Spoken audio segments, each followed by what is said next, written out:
Bonjour.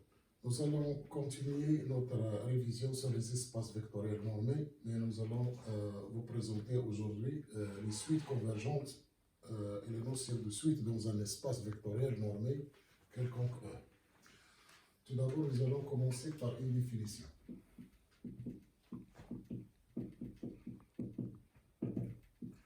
Soit E, un espace vectoriel normé, on appelle suite, on appelle suite U, toute application U de M dans E, qui a chaque élément de M lui associe U de M, un élément de E comme note U de M égale U indice M. L'ensemble des suites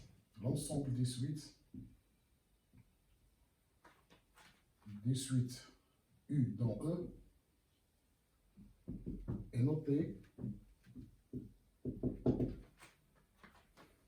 E N, où l'ensemble des applications de N dans E. Voilà, donc nous allons poursuivre notre cours. On dit qu'une suite UN, N appartenant à N, est bornée si et seulement si, il existe M appartenant à R+, tel que la norme de U indice M est inférieure ou égale à M. Donc c'est comme la notion de bornée dans l'espace vectoriel M. C'est-à-dire, autrement dit, l'ensemble des M, avec bien sûr UN appartient à E, cet ensemble est borné dans E. C'est exactement la même chose. Est borné dans l'espace E.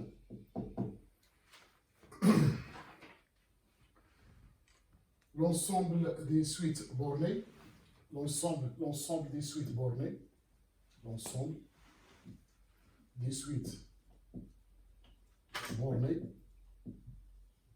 est noté L infini,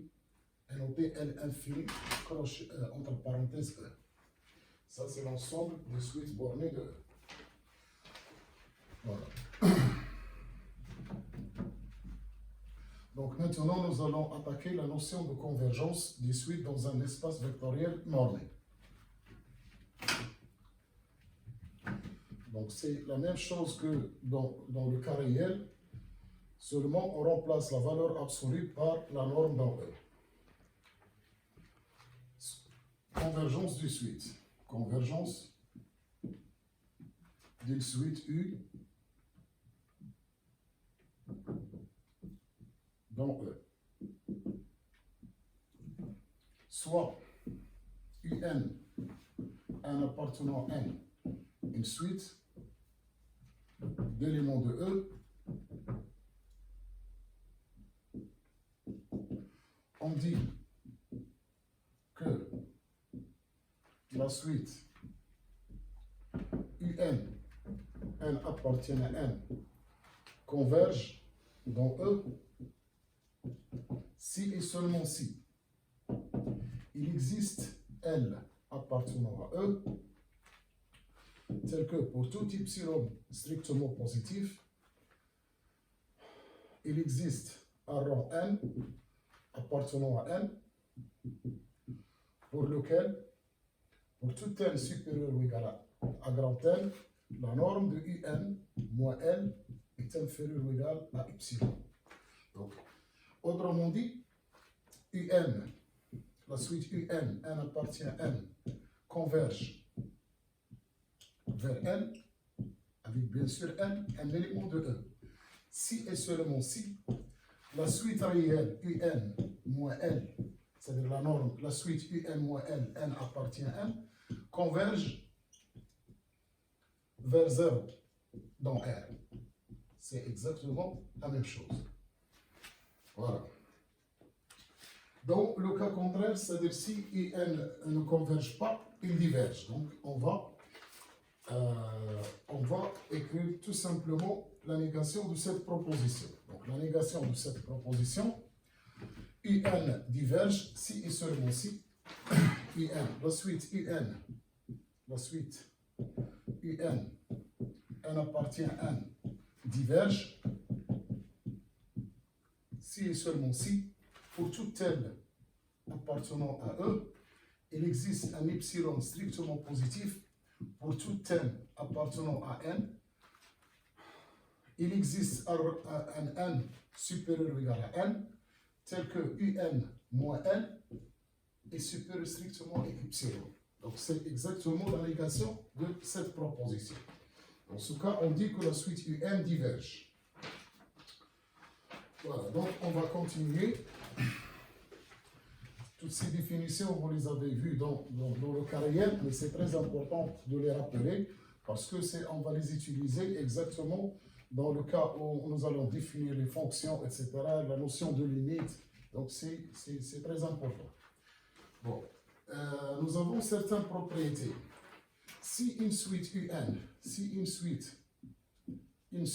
UN, N appartient à E, appartient à N, pardon, avec bien sûr UN élément de E, converge vers L, alors L est unique. Voilà, donc ça c'est une propriété, vous connaissez depuis le sup.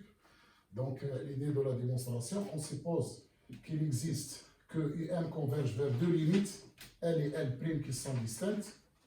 Supposons qu'il existe L et L' distincts tels que L différent de L', et UN converge vers L, et UN converge vers L', avec bien sûr L différent de L'.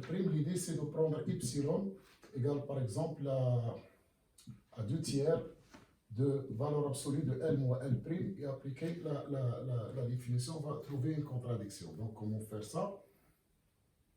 Bon, L moins L', en valeur absolue, c'est L moins UN plus UN moins L'. Utiliser l'inégalité triangulaire, ça est inférieur à UN moins L plus UN moins L'. Bon, on va utiliser l'hypothèse que UN converge vers L, donc à partir d'un certain rang 1, 0, pour N supérieur à 1, 0, on a UN moins L inférieur ou égal à epsilon qui est 2 tiers L moins L'.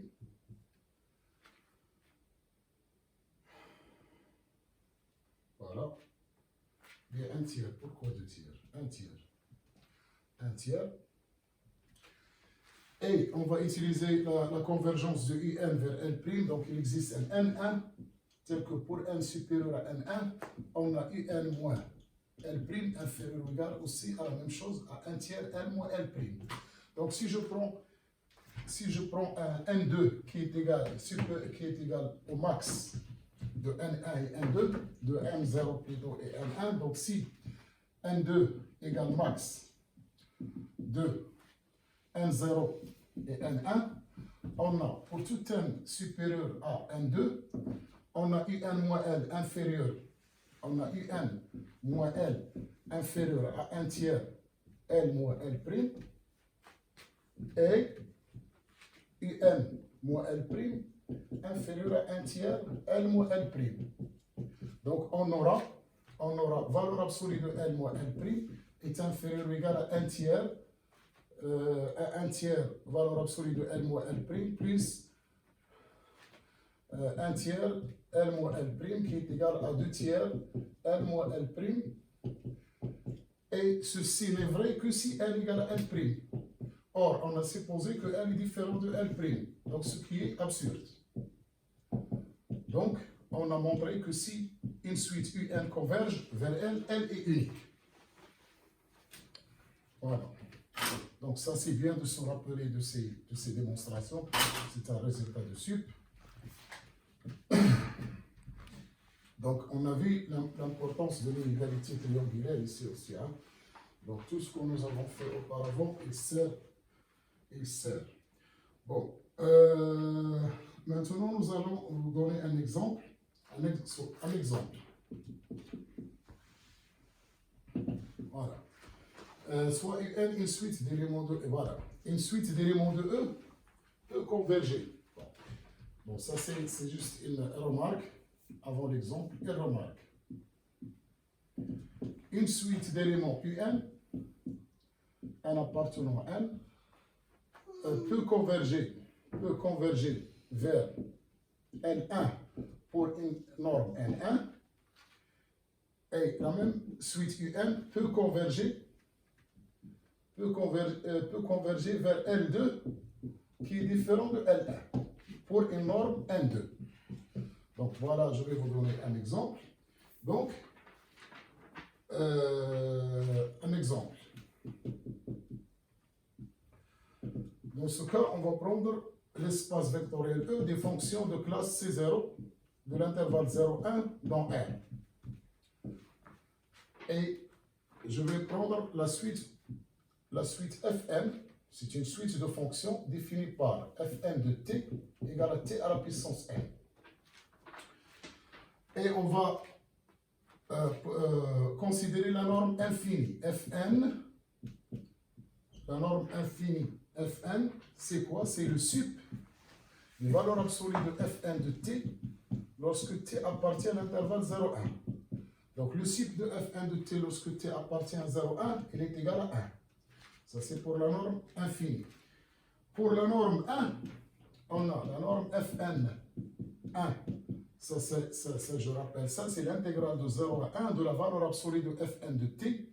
Bon, la valeur absolue de Fn de t, c'est Tn. De t dt, elle est égale à 1 sur n plus 1. Pour la norme 1, Fn 1 converge vers la fonction nulle. Mais pour la norme infinie, la norme Fn ne converge pas vers la fonction nulle pour la norme infinie. Pourquoi? Parce que sa norme infinie est égale à 1 et ne peut pas converger vers la fonction nulle. Donc on a vu ici un exemple dans un espace muni de deux normes où une suite converge vers une limite et notre suite ne converge pas vers cette même limite. Donc il faut faire attention. Donc ces notions elles sont différentes.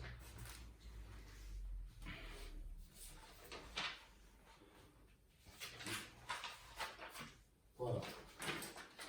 3, 4, donc on va continuer par faire un théorème.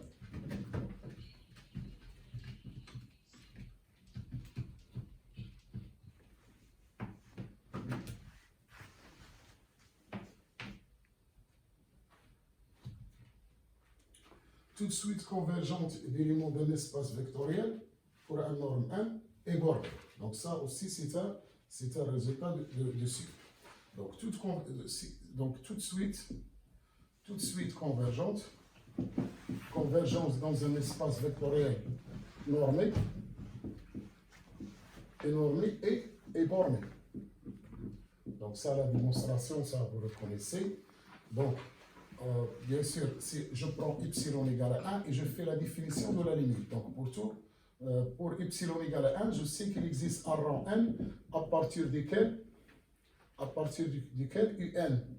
moins L est inférieur à 1 ou égal à 1.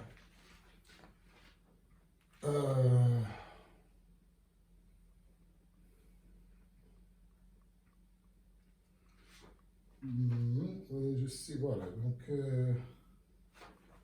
comment on fait ça? Oui, est inférieur à 1 pour tout L supérieur à 1. C'est-à-dire que la valeur absolue de UN, voilà, ça c'est la norme. La norme de UN moins L. Donc, et la norme de UN, c'est la norme de UN moins L plus L. Et ça, elle est inférieure ou égale à la norme de UN moins L plus L. Et je sais que pour tout m qui est supérieur à grand M, pour tout m qui est supérieur à grand M, UN moins L est inférieur à 1. Ça, c'est la norme de L. Attention. Parce que L tout seul, c'est un vecteur. Hein? Donc, la norme de L. La norme de L aussi. La norme de L. Donc, pour tout N supérieur à N, j'ai la norme de UN, elle est inférieure ou égale à 1 plus L. Mais maintenant, pour les N qui sont inférieurs strictement à grand N, ils sont en nombre fini. Il y a U0, il y a norme de I0. La norme de I0, la norme de U1, etc., jusqu'à la norme de U grand N moins 1. C'est un nombre fini. Donc, je vais prendre le max. Le max de cet ensemble. Le max de cet ensemble. Et le max de cet ensemble. Et je vais prendre aussi, supposons que le max de cet ensemble égale à A. Égale à A. Et je vais prendre le max de A avec 1 plus la norme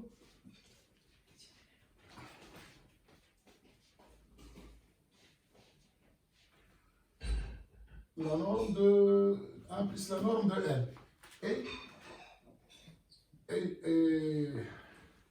Et maintenant, j'ai que pour tout N supérieur à grand N, UN est inférieur ou égal à ce max. Si je le note ici, B. Et N est inférieur ou égal à B. Voilà.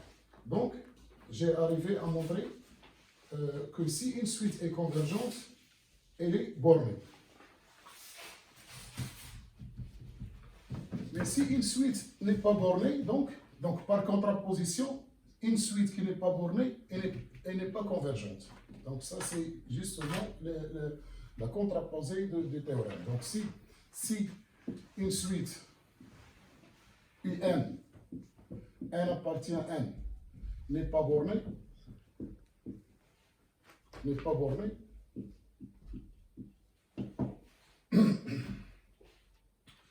UN, N appartenant à N, est divergente. Voilà. Donc, on peut trouver des exemples, mais ça, c'est évident. Donc, c'est pas la peine de... Maintenant, on va parler de convergence dans un sous-espace vectoriel. On peut avoir, par exemple, E, un espace vectoriel normé, et F, un sous-espace vectoriel de E. Un sous-espace vectoriel de E. Et N, une suite d'éléments de F, UN converge dans F, si et seulement si UN converge vers L et L appartient à F. C'est très important parce que UN peut converger dans E, mais la limite n'appartient pas à F. Donc ça, c'est très important. Il faut faire attention et on peut donner un exemple.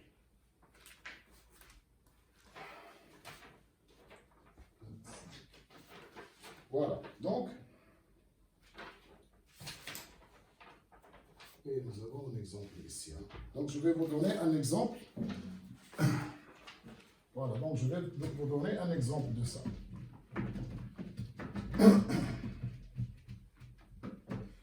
Si on prend l'ensemble des polynômes à coefficient d'un cas, voilà, au cas de x, et je prends f, le sous-espace vectoriel des polynômes p appartenant à k de x, tel que p de 1 égale à 0. On vérifie facilement que f est un sous-espace vectoriel de E. Et je prends la suite de polynômes Pn, avec bien sûr n appartenant à n étoile, défini par 1 moins 1 sur n fois x plus x carré plus jusqu'à xn. Et je prends une autre suite Qn égale à 1 moins xn sur n. Voilà. Pn de 1 égale 1 moins n sur n égale à 0. Donc Pn appartient à f. Donc Pn est une suite d'éléments de f. La même chose, Qn de 1 égale à 0. Ça veut dire que n est une suite d'éléments de f. Maintenant, si je veux calculer la norme infinie de Pn moins 1, moins le polynôme 1. Donc Pn moins 1, donc c'est la norme de 1 sur n fois x plus x carré plus jusqu'à xn. Je rappelle la norme infinie, c'est le max des AI en valeur absolue. Donc ici, il est égal à 1 sur n. Et la norme infinie de Qn, c'est le max des coefficients. Donc Qn, oui, voilà, c'est 1 sur n. Voilà. Donc la limite, bon, Pn moins 1, norme infinie, la limite lorsque n tend vers l'infini est égale à 0. Donc ça veut dire que Pn converge vers le polynôme 1. Et Qn, la limite de la norme de Qn lorsque n tend vers l'infini égale à 0. Donc Pn converge vers le polynôme 1. Mais le polynôme 1, est-ce qu'il appartient à f? Non. Il n'appartient pas à f. Donc Pn ne converge pas dans f. C'est une suite d'éléments de f, mais il ne converge pas dans f. Mais Qn est une suite d'éléments de f et que converge vers le polynôme nul qui est bien un élément de f. Voilà, ça c'est un exemple très important. Quand on a un sous-espace vectoriel, il faut faire attention. Donc il faut faire attention à cette notion de convergence. Il faut que la limite appartienne au sous-espace vectoriel. Maintenant, on va définir la convergence dans un espace vectoriel produit. La convergence dans un espace vectoriel produit. Donc on va effacer ça.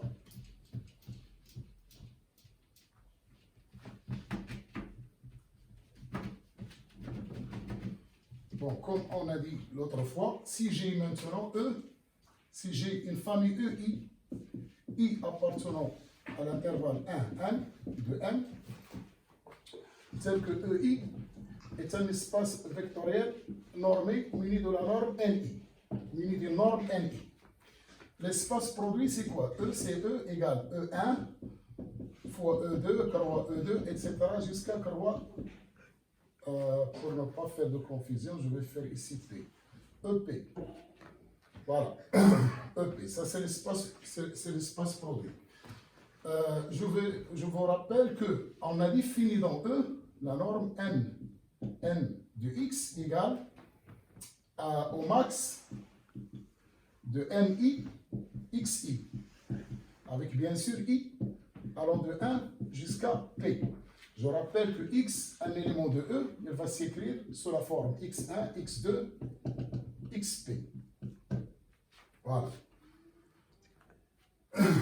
Donc, qu'est-ce qu'on voulait dire ici?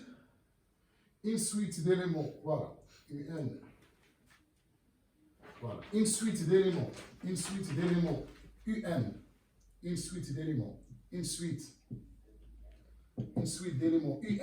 de E converge vers L, qui est bien sûr égal, L égale à L1, L2, L indice P. Et bien sûr, UN il va être écrit, va s'écrire UN1, UN2, etc. jusqu'à UNP. Si et seulement si, chaque suite UNI converge vers LI. Voilà, converge vers LI.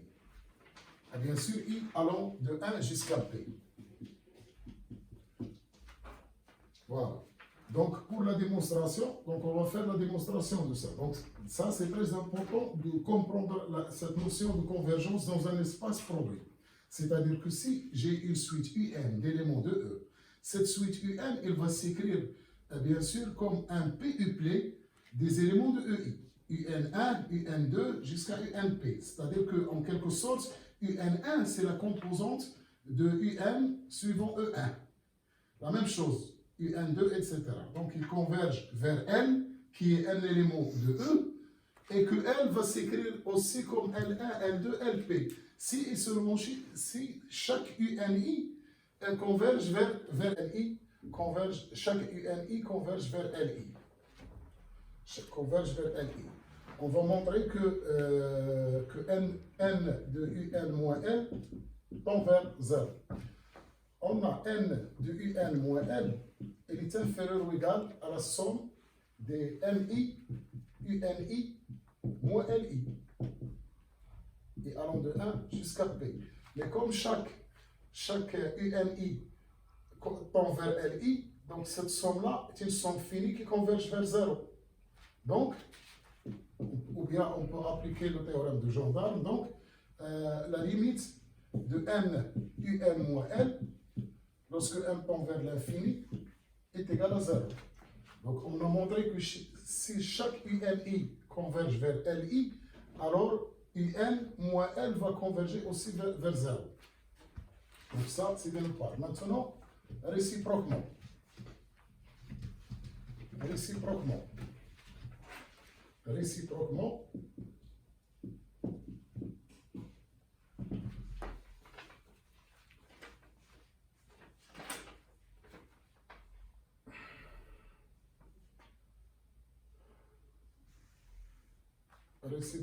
on va supposer que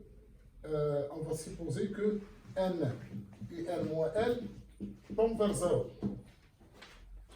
Comme N et N moins L est égal au max des NI, UNI moins LI, et on a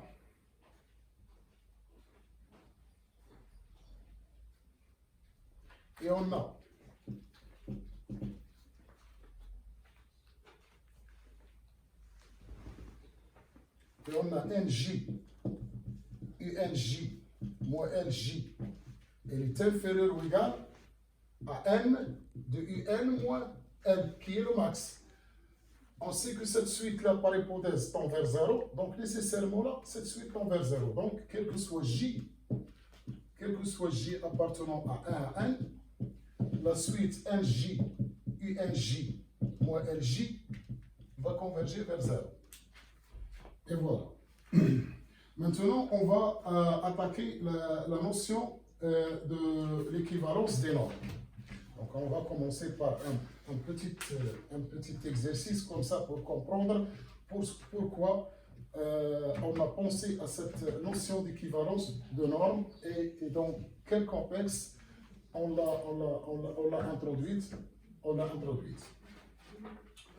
Donc, je vais vous donner un exemple.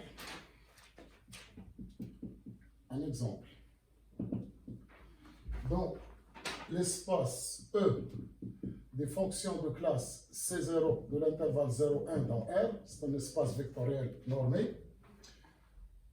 Je rappelle les normes. La norme 1 de F, c'est l'intégrale de 0 à 1 de valeur absolue de F de T dt. Et la norme 2 de F, ce n'est autre que la racine carrée de l'intégrale de 0 à 1 de f de t au carré dt. On va prendre une suite de fonctions, une suite d'éléments de E, c'est-à-dire une suite Fn. N appartient à N, une suite d'éléments de E définie par Fn de t égale la racine de N fois t à la puissance N. Donc, on va calculer la norme de Fn pour la norme 1. Donc, c'est l'intégrale de 0 à 1. Valeur absolue de Fn, donc c'est Fn, il est positif. Fn de t, Tn, dt. Et ça, elle est égale, bien sûr, à racine de n sur n plus 1. Voilà. La norme 2 de Fn, donc c'est la racine carrée de l'intégrale de 0 à 1. Donc, j'élève ça au carré, elle va donner n, t à la puissance 2n, dt. Et bien sûr, ça, elle est égale à n sur 2n plus 1. Voilà. Donc, qu'est-ce qu'on voit ici? On voit que pour la norme 1, la norme Fn de 1, la limite lorsque n tend vers l'infini, c'est quoi? Racine de n sur n, c'est 0. Donc il tend vers la fonction nulle.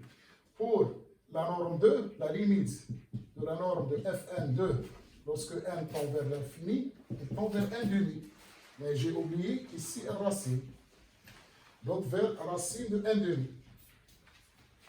Donc on a deux limites qui sont différentes pour des normes différentes. Donc qu'est-ce qu'on va dire dans ce cas? Donc là, il y a un dilemme. Donc c'est pour ça qu'on a introduit cette notion d'équivalence de normes. Donc, parce qu'on ne peut pas dire Fn converge vers 0 pour cette norme, Fn converge vers racine de 1 demi par cette norme, c'est pas unique.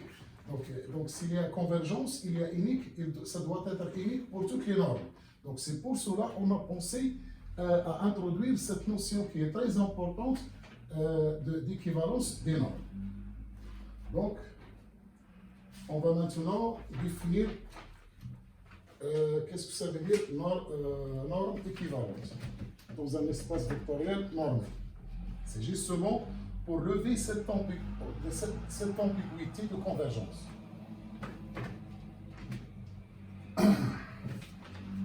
Voilà, donc on va définir une norme équivalente. Norme équivalente.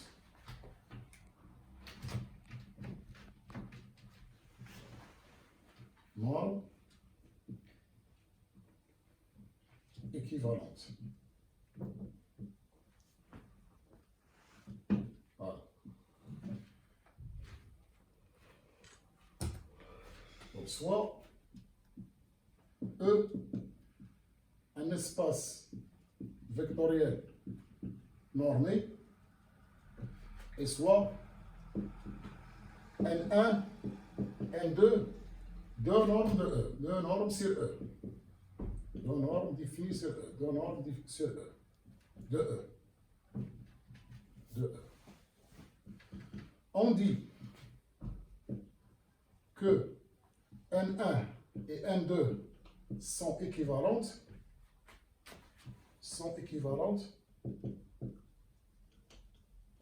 si et seulement si il existe A, B appartenant à R étoile plus, tel que pour tout X appartenant à E, A N1 de X est inférieur ou égal à N2 de X est inférieur ou égal à B fois N1 de X.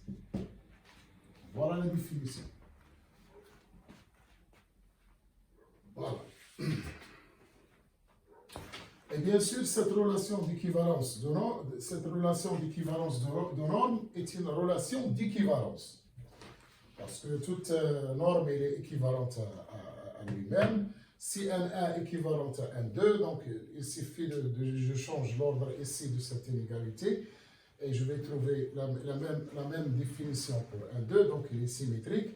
Et pour la transitivité aussi, c'est facile. Donc, cette notion d'équivalence de normes est une relation d'équivalence. C'est très important ça, parce qu'on est amené souvent à montrer que deux normes sont équivalentes. Et qu'est-ce qu'on fait? On montre que la première norme est équivalente à la norme infinie, la deuxième norme est aussi équivalente à la norme infinie, et par transitivité, on en déduit que les deux normes sont équivalentes. Parce que parfois, souvent, il est difficile de montrer directement que deux normes sont équivalentes. Bon, on va faire quelques théorèmes. Donc, il y a un théorème.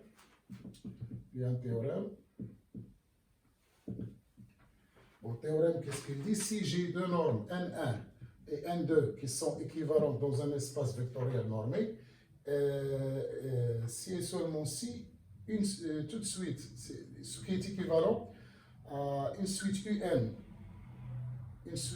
d'éléments de E, une suite UN d'éléments de E, qui convergent vers L pour N1, converge pour N1, converge aussi vers la même limite L pour N2, et réciproquement. Donc, si une suite UN d'éléments de E converge vers L pour la norme L1, il converge vers la même limite L pour N2. Donc, ça, c'est un théorème. Et il y a aussi un corollaire. Un corollaire. Donc, si je trouve par exemple une suite d'éléments de E qui convergent vers L pour N1 et qui convergent vers une limite différente pour une norme N2, les deux normes ne sont pas équivalentes. Donc, on utilise ce théorème souvent pour montrer que deux normes ne sont pas équivalentes. Donc, c'est à peu près comme l'exemple qu'on a fait précédemment. Donc, on dit que N1 et N2 sont équivalentes. Donc, si toute boule de EN1 contient une boule de EN2 de même centre, et réciproquement, toute boule de E munie de la norme N1 contient une boule de E munie de la norme N2 de même centre. Donc, vous pouvez essayer de démontrer ces théorèmes si vous voulez. Donc, nous, on ne va pas le faire parce que ça sera très long. Donc, 6. La suite 6. Maintenant, on va vous donner certains exemples de normes équivalentes dans les espaces actuels. Exemple Rn.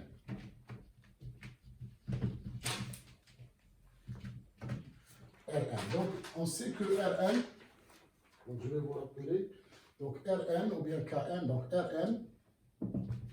Rn, c'est l'ensemble bien sûr des x, c'est que x égale à x1, x2, etc.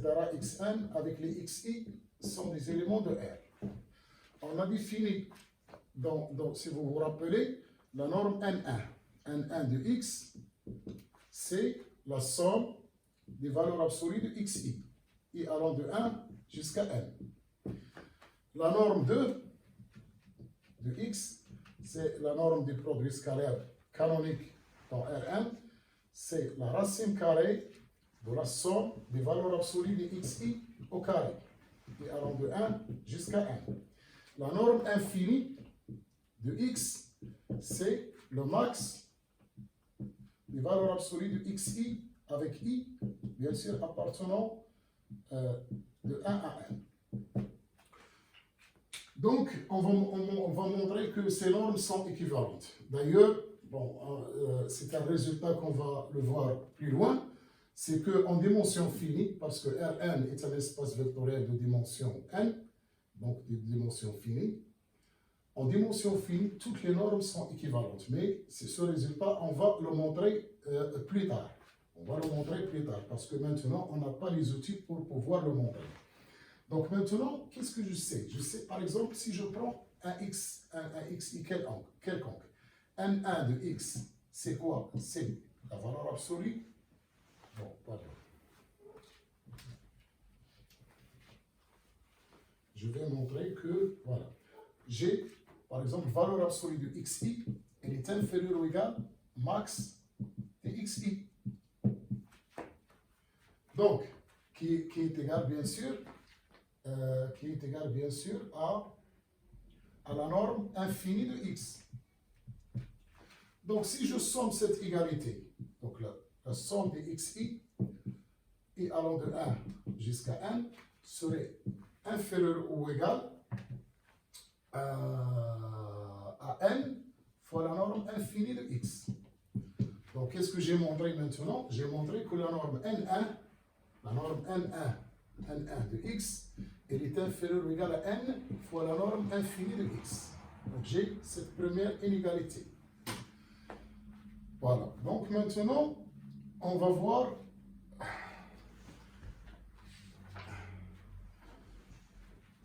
voilà. Donc on va garder ce résultat.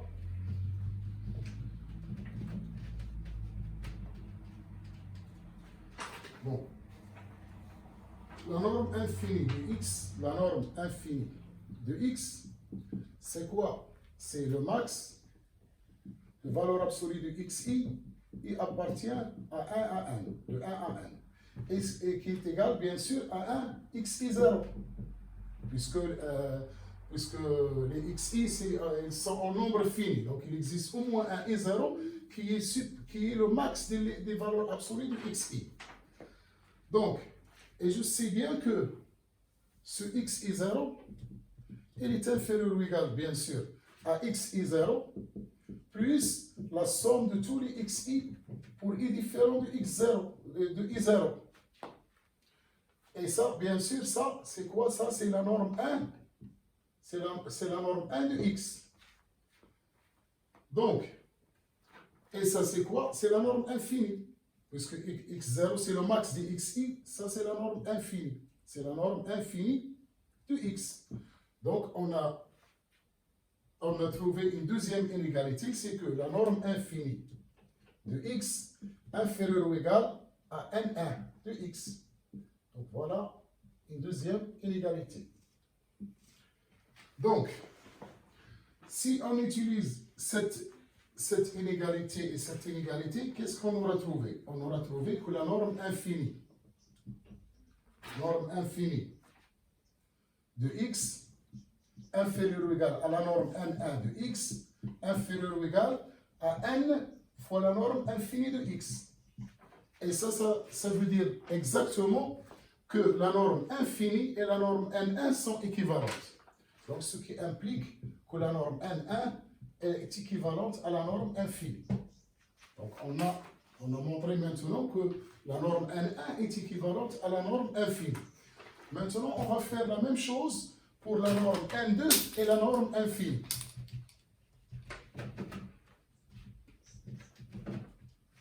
La norme n2 et la norme infinie, voilà.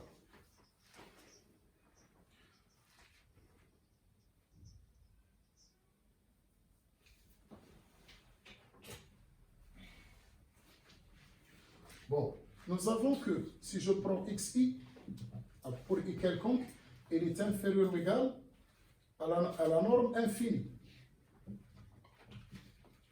Parce que xi il est inférieur au max de xi. Donc xi au carré, il est inférieur ou égal à la norme infinie de x au carré. Si je fais la somme de xi au carré, elle est inférieure ou égale, bien sûr, i allant de 1 jusqu'à n, elle est inférieure ou égale à n fois la norme infinie, n fois la norme infinie de x au carré.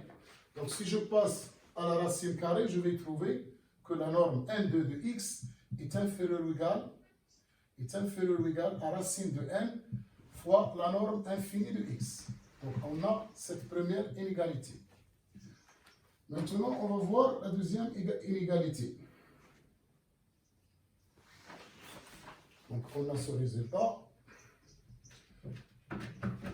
Maintenant, si je fais, comme on a dit, donc on a dit la norme infinie de x est égale à la valeur absolue de xi0 et valeur absolue de xi0 au carré plus la somme de xi au carré pour i différent de x0, de i0, il est supérieur ou égal à xi0 au carré. Mais c'est quoi xi0 au carré? C'est exactement la norme infinie de x au carré. Donc, si je vais faire la somme de i allant de 1 jusqu'à n, ça c'est la norme n2 au carré. La norme n2 au carré est supérieure ou égale à n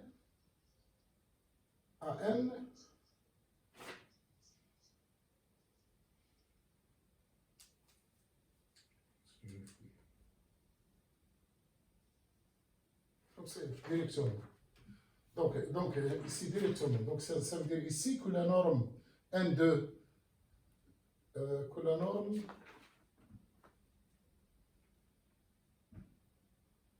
voilà, si je passe, voilà. Si je passe ici à racine carrée, je passe à racine carrée. Voilà, si je passe à racine carrée, voilà.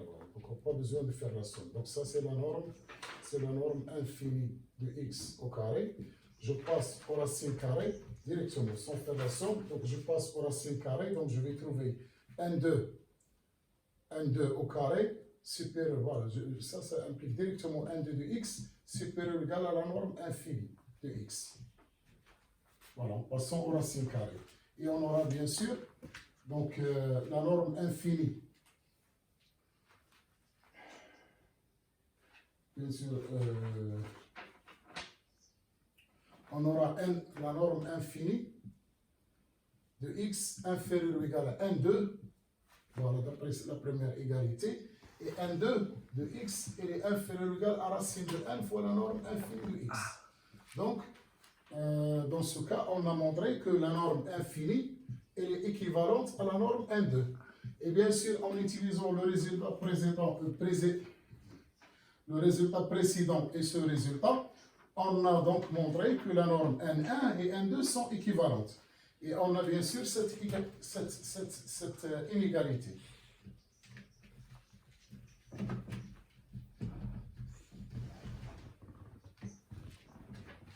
Et on a donc cette inégalité, donc il suffit donc de faire éliminer le N2. Donc on aura 1 sur n, N1 de x, inférieur ou égal à N2 de x, inférieur ou égal à racine de n fois N1.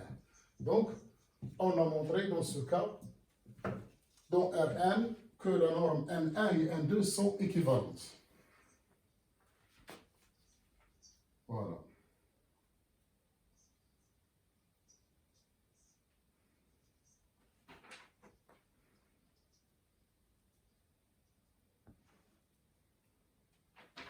Bon, il y a des exemples de normes qui ne sont pas équivalentes.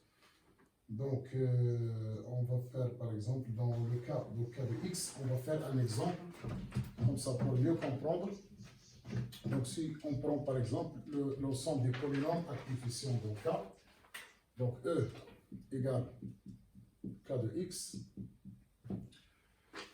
et bon, je vais faire un rappel. Donc, si on a un polynôme P égale la somme de AI, x à la puissance I allant de 0 jusqu'à P, la norme 1, la norme infinie de P, c'est max DAI.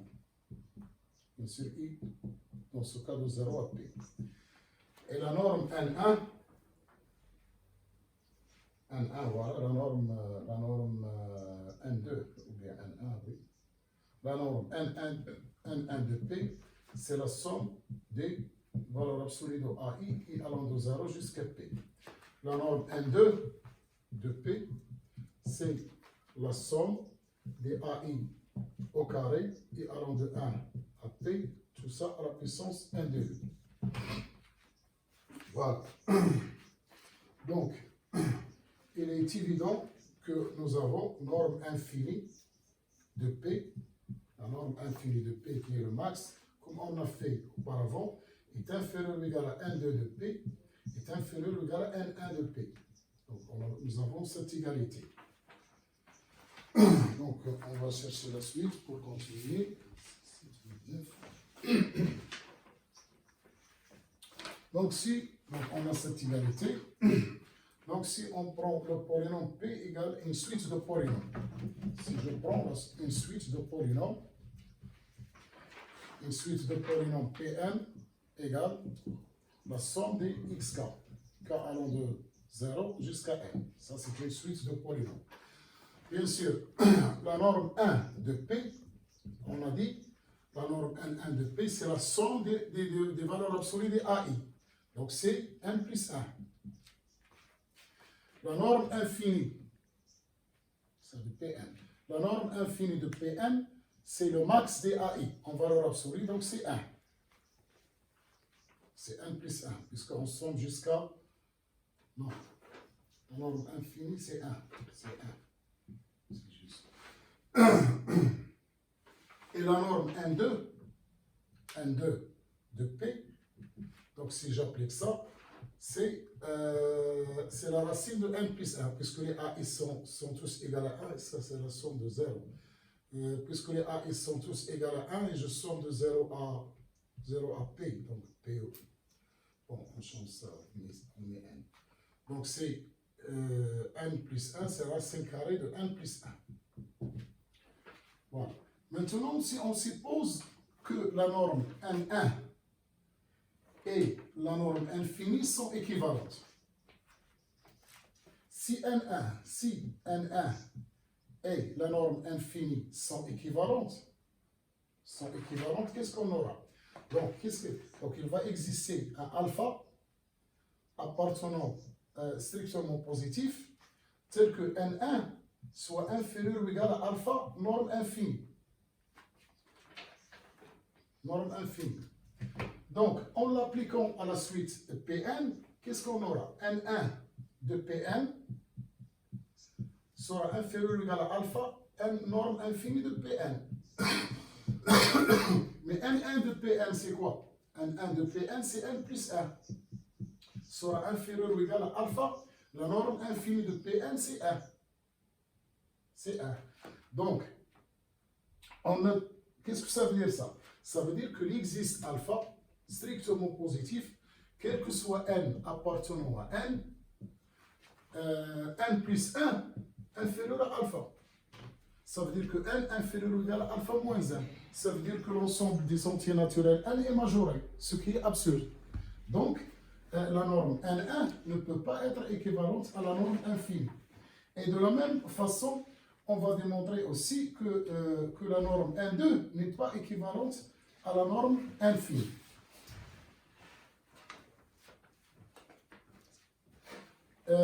Donc, sur ce, je pense qu'on va terminer ce cours jusqu'ici.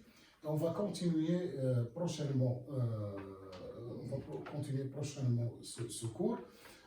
Donc, si vous aimez ce cours, donc vous partagez avec vos amis parce que c'est très important pour comprendre cette notion de suite dans les espaces vectoriels normés. Et si vous n'êtes pas encore abonné à la chaîne, veuillez le faire, comme ça vous allez bénéficier de toutes les nouveautés. Je vous souhaite bonne révision et au revoir.